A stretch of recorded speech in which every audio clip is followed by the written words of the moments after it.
Good morning, students. Now today we are going to start the next chapter, that is the general principle of separation and isolation of elements. Actually, this is the chapter metallurgy, where we have to study about the extraction of metals from its ore. So what are the objectives for the today's classes? We are going to learn about some general basic terms, that is we will study about the minerals, ores, and gang, other some basic terms we will study today. And then we will study about occurrence of metal, it means in which form metal occurs in nature.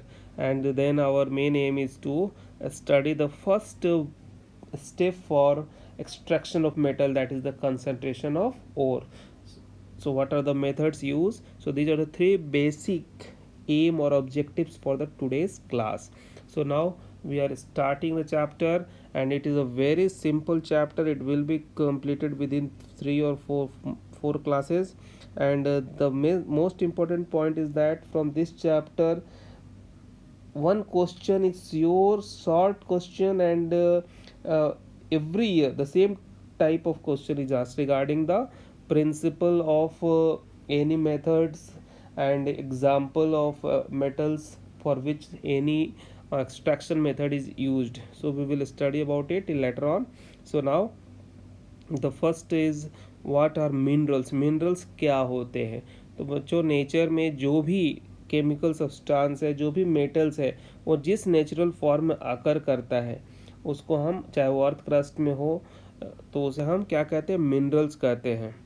और दूसरा term हमारा है ores. तो minerals and ores के बारे में आपने class 10th में भी पढ़ा होगा कि जो रॉकी मटेरियल्स होता है, जो अर्थ क्रस्ट में मटेरियल्स पाया जाता है, नेचुरल अकरिंग जो केमिकल सब्सटेंस होता है जिसमें मेटल्स पाए जाते हैं, those natural occurring rocky materials are called minerals. And from those rocky materials from which we can obtain metal in economical manner, it means it should be profitably, or there should be no too much cost, बहुत आसानी से हमें मिल जाए, तो उसे हम क्या कहते हैं? ओर्स कहते हैं। इसका मतलब क्या हो गया कि जितने भी ओर्स होते हैं, all ores are minerals, but all minerals are not ore.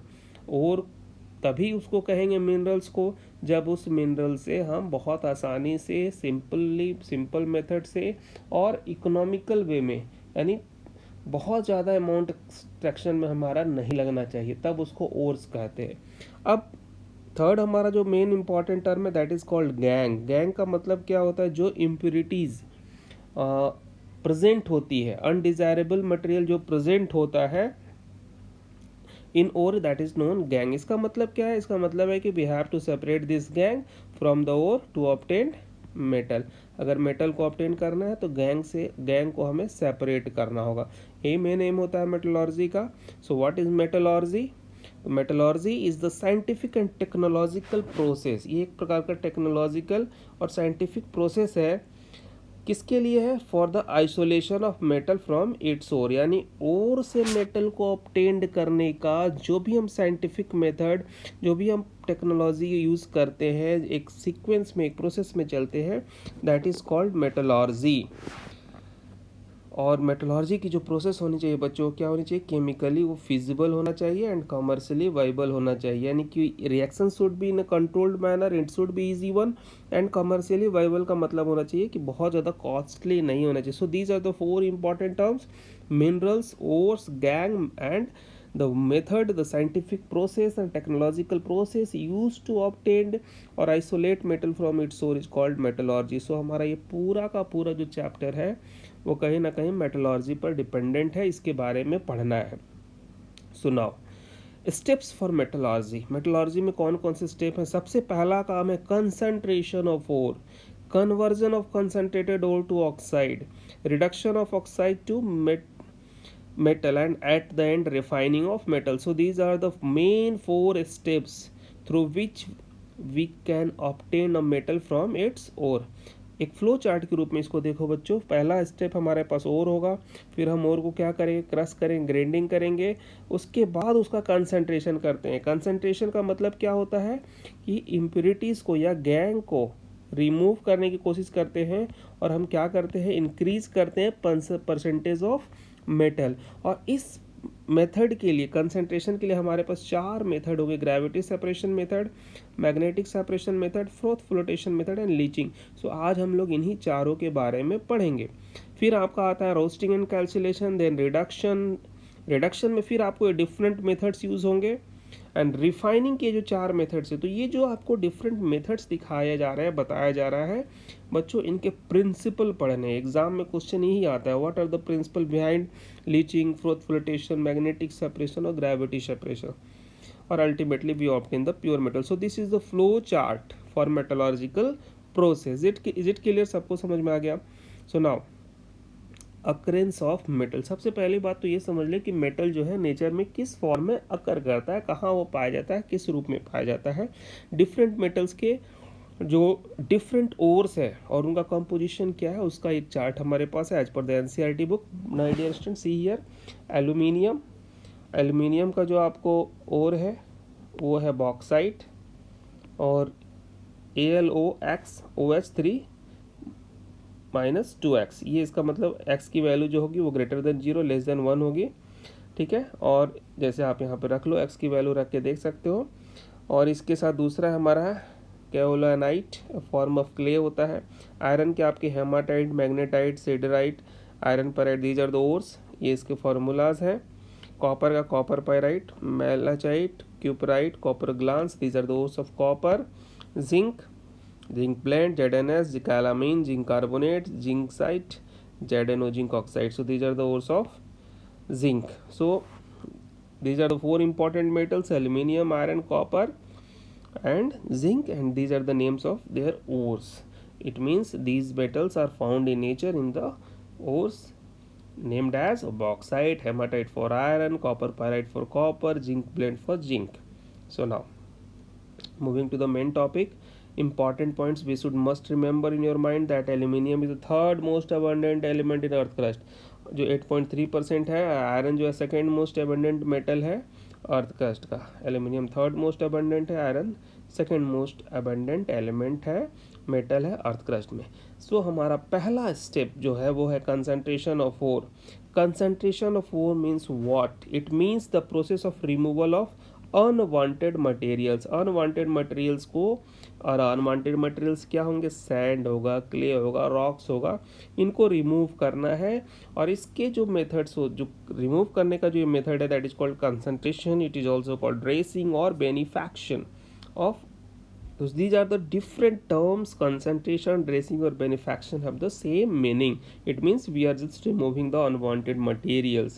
Okay, so what steps are involved in concentration? It involves several steps which depends upon the physical properties of metal, compound and impurities. कैसा metal है, कौन सा metal है, उसमें कौन सी impurities या gang present है, उसके ऊपर बच्चों ये डिपेंड करता है प्रोसेस की कौन कौन से स्टेप हम लेंगे। The type of metals available, facilities and environmental factors are also taken into consideration. So while concentration of these factors are important. So now the first method, hydraulic washing और gravity separation। अब यहाँ से जो कुछ भी आप पढ़ोगे बच्चों, इसको बहुत क्लियर कट नोट कर लेना। मेथड जो आप पढ़ेंगे उसमें आपको याद क्या रखना है? आपको उसमें याद रखना है कि उस मेथड का प्रिंसिपल क्या है, ठीक है ना। तो सबसे पहली बात कि जब आप हाइड्रोलिक वॉशिंग करते हो और ग्रेविटी सेपरेशन मेथड करते हो तो इसका प्रिंसिपल क्या है? Difference in density of ore and gangue. अब आपके ओर में मेटल होगा, गैंग होगा, तो जो इसमें डेंसिटी डिफरेंस होना चाहिए, ठीक है ना। और washed with stream of water under pressure, और lighter impurities are washed away, ठीक है ना। तो यहाँ पर क्या होगा? अगर डेंसिटी डिफरेंस होगी तो हमारा, जब हम वाटर का यूज़ करेंगे, स्ट्रीम ऑफ वाटर यूज़ करेंगे, तो जो लाइटर इम्प्योरिटीज होगी वो वास्ट अवे हो जाएगी, वो दूर चली जाएगी, where as heavy ores are left behind, ठीक है ना। तो डेंसिटी डिफरेंस है, अगर डेंसिटी लाइट किसकी, इम्प्योरिटीज़ की कम है तो वो लाइटर होंगे और वो पानी के साथ वास्ट अवे हो जाएंगे, जबकि हमारा हेवी ओर्स लेफ्ट बिहाइंड हो जाएगा। दूसरा मेथड है बच्चों हमारा magnetic separation method. Obviously magnetic separation जो टर्म है अपने आप में स्पष्ट कर देता है, क्लियर कर देता है कि there is difference in magnetic properties of ore और गैंग, ठीक है ना। तो अगर आपको दोनों में जो गैंग है और जो इम्प्योरिटीज़ और जो हमारा ओर है उसमें गैंग नॉन मैग्नेटिक सब्सटेंस हो तो क्या होगा, कुछ इस तरीके से होगा। फाइनली ग्राउंडेड ओर को हम यहाँ से गिराएंगे, तो जब ये मैग्नेटिक रोलर के ऊपर से इस पे से पास होगा तो यहाँ पर आने के बाद देखो मैग्नेटिक पार्टिकल्स, चूँकि जो नॉन मैग्नेटिक पार्टिकल्स वो दूर चला जाएगा और जो मैग्नेटिक पार्टिकल्स है वो यहाँ अलग कलेक्टेड हो जाएगा, क्योंकि वो मैग्नेटिक रोलर उसको क्या करेगा, अट्रैक्ट करेगा। तो यहाँ पर क्या प्रिंसिपल फॉलो करता है, difference in magnetic properties of ore and gangue. Now this is the most important method, froth flotation method. और यहाँ से बच्चों एक दो क्वेश्चन बहुत ही इंपॉर्टेंट है कि फ्रोथ फ्लोटेशन प्रोसेस, सबसे पहली बात सल्फाइड ओर के लिए जो था, पहली पॉइंट याद रखना, आपने 10th क्लास में भी पढ़ा होगा कि it is use for only sulphides ore. और उसमें क्या है, जो सल्फाइड सोर्स होते हैं preferentially wetted by the pine oil, वो जो पाइन ऑयल आप यूज़ करोगे उसके साथ वो वेटेड हो जाएंगे। जो गैंग पार्टिकल्स होगा उसको कौन वेटेड करेगा, वाटर। तो now see here the term collectors are used. Collectors means pine oil और the substance which are added to enhance the non-wettability of the mineral particle। अब non-wettability of the mineral particles किसके साथ, यानी water के साथ वो weighted ना हो, वाटर के साथ वो नॉन वेटेड रहे। और जो हमने मटेरियल ऐड किया, जो बाहर से हमने ऑयल या फैटी एसिड या जैंथेट्स का ऐड किया तो हमारा और इनके साथ वेटेड होगा, वाटर के साथ नहीं होगा। इसीलिए लिखा है non wettability of the mineral particle with water. तो collectors, it means they will collect the ore particles, they will collect the sulphide ores, वो सल्फाइड ओर के पार्टिकल्स को कलेक्ट करेंगे, इसलिए इनको कलेक्टर्स कहा जाता है। ओके तो मान लो एक बार आपने इनका यूज़ किया तो पाइन ऑयल क्या करेगा, सल्फाइड ओर को कलेक्ट कर लेगा, फ्रोथ का फॉर्मेशन करेगा। अब जो फ्रोथ बनेगा ऑब्वियसली उसको स्टेबलाइज करके रखना बहुत ज़रूरी है, तो उसके लिए हम स्टेबलाइजर का यूज़ करेंगे। तो what are the froth stabilisers, that is cresols and aniline. ये बहुत छोटे छोटे क्वेश्चंस बच्चों पूछे जाते हैं कि फ्रोथ स्टेबलाइजर्स के रूप में किसका यूज़ होता है, क्रिसोल्स और एनिलीन का। कलेक्टर्स के रूप में किसका होता है, पाइन ऑयल और फैटी एसिड और जैंथेट्स का। तो इसको आप बहुत अच्छे से याद रखना। ओके अगर आप मान लो सिचुएशन ऐसा हो कि दो सल्फाइड ओर्स प्रेजेंट है, ठीक है ना, तो if two sulphides are present तो कैसे उनको सेपरेट करेंगे, क्योंकि हम जब यूज करेंगे कलेक्टर्स का, पाइन ऑयल का, तो दोनों को वेटेड कर देगा। तो ऐसे सिचुएशन में हम डिप्रेसेंट्स का यूज करते हैं। जो डिप्रेसेंट होगा वो किसी एक को वेटेड करेगा, ठीक है ना। तो फॉर एग्जाम्पल जैसे आप जिंक सल्फाइड और लेड सल्फाइड, ये दो आपके ओर्स हैं, तो डिप्रेसेंट के रूप में NaCN का आप यूज करते हो। और ये NaCN क्या करता है, it selectively prevents ZnS, zinc sulphide को रोक देता है from coming to the froth, सिर्फ अलाउ करता है PbS को, लेड सल्फाइड को कम विथ फ्रोथ। तो इसका मतलब यहाँ पर जो दो तीन डिफरेंट टर्म्स है, वो इंपॉर्टेंट टर्म्स कौन कौन से थे बच्चों, collectors which will collect the sulphide particles, stabilisers which will stabilise the froth, cresols and aniline are stabilise, and depressants which are used to separate the two sulfide ores and only allowed one sulfide ore to come along with the froth। तो ये आपको समझ में आ गया, depressant, stabilisers and collectors. Is it clear. तो froth flotation बहुत important है, देख लो यहाँ पर क्या होता है, वाटर कंटेनिंग पाइन ऑयल। तो यहाँ पर सल्फाइड ओर के जो ये सब सल्फाइड ओर के पार्टिकल्स हैं जिसको वेटेड किसने किया, पाइन ऑयल, कलेक्टर्स ने वेटेड किया। यहाँ पर ये स्टेबलाइज करने के लिए स्टेबलाइजर का यूज़ होगा, क्रेसॉल का यूज़ हुआ होगा। और गैंग पार्टिकल चूँकि हमारा वेटेड नहीं होता, वो बॉटम में हमारा स्टेबल हो जाता है, ठीक है ना, सेटल्ड हो जाता है। तो इस तरीके से यहाँ पर जो सल्फाइड ओर हुआ इसको हम बाहर निकाल लेते हैं, ठीक है, बबल्स को बाहर निकाल लेंगे। नाउ नेक्स्ट प्रोसेस है हमारा, that is called leaching, it is called chemical separation method. यहाँ केमिकल सेपरेशन मेथड है। एक्चुअल में यहाँ पर प्रिंसिपल जो है वो ये कहता है, principle method of this method is principle for this method is difference in solubility of ore in suitable solvent. एक एग्जांपल के थ्रू देखो बच्चों, बेयर्स प्रोसेस की बात करते हैं, जिसमें हम प्योरिफिकेशन ऑफ बॉक्साइट ओर करेंगे। बॉक्साइट किसका ओर है, एल्यूमिनियम का है, एल्यूमिनियम का बॉक्साइट। और इसमें जो इम्प्योरिटीज होती है वो डिफरेंट ऑक्साइड्स होते हैं, सिलिकॉन डाइऑक्साइड होता है, आयरन ऑक्साइड होता है, टाइटेनियम ऑक्साइड होता है। जब आप सुटेबल सॉल्वेंट की बात करते हो तो solution of NaOH use as the solvent 473 to 523 kelvin और इतना प्रेशर पे हम यूज करेंगे तो क्या होगा इस प्रोसेस में, एक्चुअली जो एल्यूमिनियम है वो सोडियम एल्यूमिनेट बना लेगा और सिलिकॉन जो है डाइऑक्साइड है वो सोडियम सिलिकेट बना लेता है और बाकी इम्प्योरिटीज बाहर आ जाते हैं। अब जैसे आप इसका रिएक्शन देखो तो एल्यूमिनियम ऑक्साइड सोडियम हाइड्रोक्साइड के साथ सोडियम एल्यूमिनेट बनाता है बच्चों, और इसके बाद जो सोडियम एल्यूमिनेट है इसको न्यूट्रलाइज करते हैं CO2 गैस पास करके, तो हाइड्रेटेड एल्यूमिनियम ऑक्साइड हमें ऑब्टेन्ड होता है। अब हम क्या करेंगे, सोडियम सिलिकेट को रिमेन सॉल्यूशन में रहने देते हैं और हाइड्रेटेड एल्यूमिनियम ऑक्साइड को हम फिल्टर करते हैं, ड्राई करते हैं और हीटेड करते हैं, तो हमारा वाटर के मॉलिक्यूल बाहर निकल जाएगा और एल्यूमिनियम ऑक्साइड मिल जाएगा। So we get the concentrated ore of aluminium. So this is method of leaching because here we have used sodium hydroxide as a solvent, and for this solvent aluminium oxide has greater solubility. Okay. उसी तरीके से बच्चों इसी leaching process का use होता है metallurgy of silver and gold के लिए। तो यहाँ पर क्या करते हैं, सिल्वर और गोल्ड मेटल को लीच्ड करेंगे। यहाँ पर जो सॉल्वेंट यूज़ करते हैं दैट इज सोडियम साइनाइड और पोटेशियम साइनाइड। याद करिए आपको बताया गया था फ्रोथ फ्लोटेशन में डिप्रेसेंट के रूप में सोडियम साइनाइड का यूज करते हैं, but now here we are using for leaching process sodium cyanide as a solvent. तो किस तरीके से रिएक्शन होता है ज़रा उसको आप देखिए। जो सोडियम साइनाइड सॉल्यूशन में से वहाँ से साइनाइड आयन ले लिया, जो मेटल है हमारा जो ओर में प्रेजेंट है गोल्ड और सिल्वर उसके साथ रिएक्ट करेगा, चूंकि एक्वस सॉल्यूशन है तो water is present there in presence of oxygen, एक कॉम्प्लेक्स कंपाउंड बनता है। अब इसके बाद इस कॉम्प्लेक्स कंपाउंड में से हम मेटल को डिस्प्लेस करेंगे by using zinc, so we will get zinc cyanide. Okay, zinc cyanide हमें मिल जाएगा और ये कॉम्प्लेक्स कंपाउंड होगा और मेटल हमें कंसनट्रेटेड ओर ऑफ मेटल हमें ऑब्टेन हो जाता है।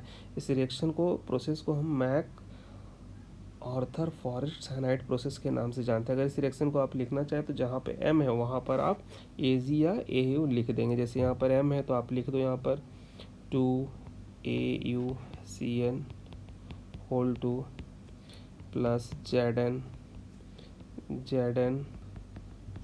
Whole 4 2 minus 2AU।